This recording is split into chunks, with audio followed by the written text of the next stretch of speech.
गीता ज्ञान गीता सप्तदश अध्याय श्रद्धात्रय विभाग जो श्लोक संख्या द्वितीय এই শ্লোকের সম্পূর্ণ বিস্তারিত ব্যাখ্যা। শ্রী ভগবান উবাচ ত্রিবিধা ভবতি শ্রদ্ধা দেহিনাং সা স্বভাবজা সাত্ত্বিকী রাজসী চৈব তামসী চেতি তাং শৃণু। শ্রী ভগবান বললেন, দেহীদের স্বভাবজনিত শ্রদ্ধা তিন প্রকার, সাত্ত্বিকী, রাজসী ও তামসী। এখন সেই সম্বন্ধে শ্রবণ কর। যারা শাস্ত্র নির্দেশিত বিধি সম্বন্ধে অবগত হওয়া সত্ত্বেও আলস্য বা বিমুখ হয়ে সমস্ত বিধির অনুশীলন করে না, তারা জড়া প্রকৃতির গুণের দ্বারা পরিচালিত হয়। তাদের পূর্বকৃত শতগুণ, রজগুণ অথবা তমগুণাশ্রিত কর্ম অনুসারে তারা বিশেষ ধরনের প্রকৃতির গুণ অর্জন করে। প্রকৃতির তিনটি গুণাবলীর সঙ্গে জীবের আসঙ্গ চিরকাল ধরেই চলে আসছে।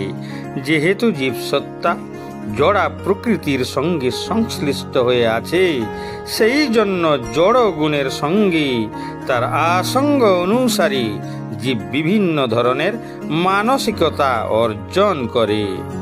কোনো ব্যক্তি আস্থাহীন হতেই পারে না, কারণ এটি মানুষের ব্যক্তিত্বের একটি অবিচ্ছেদ্য স্বরূপ। যারা ধর্মীয় শাস্ত্রকে বিশ্বাস করে না, তারাও আস্থাহীন নয়, কারণ তাদেরও আস্থা অন্য কোথাও রয়েছে। এটি তাদের বুদ্ধির যৌক্তিকতার ক্ষমতা কিংবা তাদের ইন্দ্রিয়ের উপলব্ধিবোধের উপর ভিত্তি করে, অথবা তারা যে নীতিগুলিকে বিশ্বাস করার সিদ্ধান্ত নিয়েছে সেটি তার উপরই ভিত্তি করে হতে পারে। উদাহরণস্বরূপ, যখন কোনো ব্যক্তি বলে যে আমি ঈশ্বরে বিশ্বাস করি না কারণ আমি তাকে চোখে দেখিনি, সে ঈশ্বরে বিশ্বাস করে না, কিন্তু সে তার চোখকে বিশ্বাস করে। তাই সে কোনো কিছু চোখে না দেখে তার প্রতি আস্থা রাখতে পারে না। এটাও এক প্রকার আস্থা।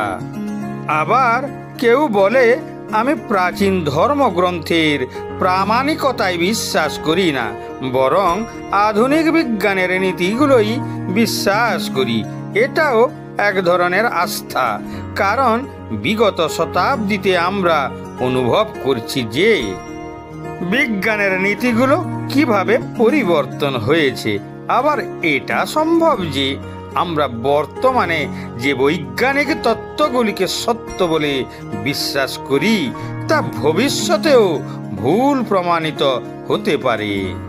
কিন্তু যদি সে কোনো সদ্গুরুর সঙ্গ লাভ করে, তাহলে সে সদ্গুরুর নির্দেশিত অনুশাসনাদি ও শাস্ত্রাদি মেনে চলে, তবেই সে তার প্রকৃতি বদলে আস্থায় ফিরে আসতে পারে। এভাবেই মানুষ প্রকৃতির তম থেকে রজ কিংবা রজ থেকে সত্যে তার অবস্থার উন্নতি সাধন করে ঈশ্বরের প্রতি অটুট বিশ্বাস অর্জন করতে পারে। বিশেষ করে এটা মানতে হবে যে প্রকৃতির কোনো এক বিশেষ গুণের প্রতি অন্ধবিশ্বাসের ফলে মনুষ্য জীবন পূর্ণ সার্থকতার পর্যায়ে উন্নীত হতে পারে না। সবকিছুকেই বুদ্ধি দিয়ে সদ্গুরুর সান্নিধ্যে বিবেচনা করতে হয়, তবেই মনুষ্য তার জীবনের চরম সার্থকতার পর্যায়ে উন্নীত করতে পারে।